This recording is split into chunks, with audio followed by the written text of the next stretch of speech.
There are some core fears that leaders have when it comes to investing in their team. And I've had too many conversations about some of those fears in the last 2 weeks that I actually looked at the data and put it together. The 5 fears that keep leaders from investing in their teams. Because if you've ever hesitated to invest in your team, it's not because you don't believe in professional development. And I hear this often when leaders hesitate. People will say, well, don't you believe in PD? Yeah.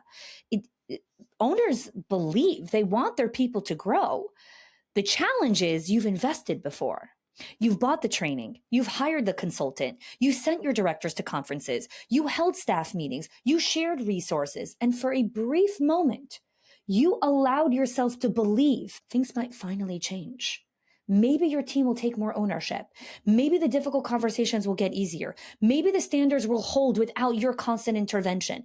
Maybe you won't have to be the emotional and shock absorber where everything will route back to you. But then the same pattern returns. The same issues escalate, the same conversations repeat, the same people nod in agreement in meetings and change nothing. And then you're still left carrying the same invisible weight. And now you have more additional disappointment. So when leaders say things to me like, I'm hesitating to invest, or I don't know if my staff are going to take this seriously, what they're actually saying is something much deeper.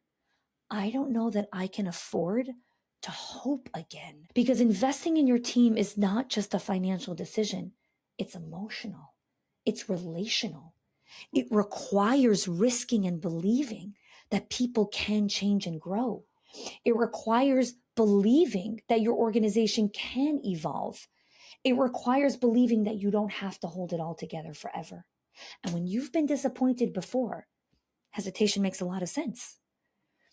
Over the years, I've found that the most leaders do not resist the investment themselves.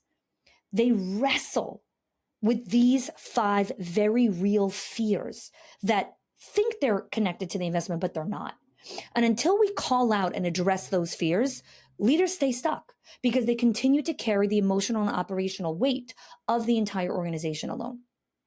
So what's the first fear? What if nothing changes? That is probably the biggest fear. What if you invest again and still carry everything? What if your team attends the training, takes the notes, tells you it was helpful, says this was amazing, thank you so much, we love you, and then 3 weeks later, the same problem returns, and then there's no change behind it? Because underneath, there is such a painful set of questions. Maybe my team is just never going to grow. Maybe I don't have the right people. Maybe I'm the only one who really cares. Maybe I'm always going to be the one that has to hold everything together. And that's why it feels so risky. Because you're not just spending money, you're risking disappointment. So now when you hear about another resource or invest in this for your team, your body doesn't hear support. Your body hears, here is something else I will have to push. This is something else I will have to manage. This is another thing that will fall back on me. No, thank you. And that is a valid fear. Okay. Now, trainings, most of them fail because they are disconnected from the real breakdowns that happen inside of schools. They teach these generic leadership concepts and they don't have a leadership training rhythm. So those things don't actually speak from real pressure points inside of where early childhood is every day. The teacher who gossips, the director avoids conversations, the classroom looks fine when you walk in, but is so chaotic underneath, the team member who agrees in the meeting and does the complete opposite outside, the lead teacher who wants authority and wants to lead, but avoids every single component of ownership and accountability, the teacher assistant who needs feedback, but is constantly avoiding the discomfort in order to actually take that feedback. The director who escalates every single issue because she's never been mentored into, hi, you need to actually make a decision. This is why the training often fails, because it's not connected to real life. It's not connected to real life. And so I understand why you're afraid. What if nothing changes? Because a lot of the times when you invested, nothing changed. Fear number 2. What if my team feels criticized? I hear this a lot. Many owners hesitate to bring training to their team because they don't want their team to feel like, oh, you're being punished, or, oh, you guys are not good enough, or something like that. Some version of that story. They don't want their staff to think these thoughts of like, oh, you think we're a problem? You're bringing us training because you think we're not good enough? You're trying to fix us? So the owner delays. And so instead of training the team, they coach privately. They keep softening the message. They translate and orchestrate every single piece of feedback into encouragement and motivation, and they bubble wrap it and package it so it sounds beautiful and palatable and tasteful. But the longer the owner waits to develop the team, the more frustration builds. And eventually the training actually does come out with the pressure behind it. Not because the owner is harsh or because the owner isn't kind. The owner waited until she was absolutely exhausted. And that's why framing matters, because the school culture vault is not about you are a problem. Investing in the school culture vault is about our school is growing. Our leadership capacity has to grow with it. This company is growing, and so we will no longer rely on memory or personality or last-minute conversations to get things done. Our company is growing, so we must build shared language and shared standards and shared rhythms for this company to operate, because I cannot be the emotional backstop. Our company is growing, and in order for us to become the kind of team that can carry more together, we need real training. That's not criticism. That is leadership. What if this exposes my own leadership gaps? Okay, this fear of like, oh my gosh, if I invest in my team, it will expose my own leadership gaps. I've heard this hundreds of times. What if the training reveals the expectations that I implied, but I never actually installed these expectations? What if this training shows that like people desire ownership, but I never clearly defined it? What if this training and this like asset, I see, oh my God, the standards existed in my head, but it's actually nowhere in the operating rhythm inside of my company? That's very exposing. Exposure is fear, but it is not failure. It is the beginning and the first steps of infrastructure, because you cannot build what you are unwilling to name. You cannot build what you are unwilling to name. And most of the time, your staff are not resisting clarity. They are starving for clarity. Your staff are not resisting clarity. They are starving for it. They actually want to know what matters here. What do we do when there's conflict? How do we handle feedback here? What does professionalism actually look like? What does ownership look like in this role in this season? What do I bring to the director? What am I expected to solve on my own? What do I bring to the assistant director? How do I know if I'm doing a good job? When those answers are unclear, culture becomes personal, because then people guess, people react, people gossip, people avoid, people escalate. Not because they're bad people, but because infrastructure is missing. So yes, bringing in training might expose gaps in leadership, but it also is the invitation to actually close those gaps. There is a fourth fear around why leaders resist investing in their team. And that fear is, what if this becomes one more thing I have to push? Oh my gosh, I see you, my friend. This is the deepest exhaustion every leader that I've ever worked with carried. They are not afraid of the investment. They are afraid of buying themselves another job, another program that they have to remind everyone to watch, another resource that they have to chase people to implement, another folder that sits unused in their computer while every single problem still routes back to them. So this fear of, what if this becomes one more thing I have to push? Oh my God, is that a legitimate fear? Because a training library without an operating rhythm becomes an unused folder. The power is not giving your team access to more content. The power in the school culture infrastructure vault is inside the leadership rhythm, which is, okay, you are struggling with this parent conversation right now. Here is the template that you need to watch right now.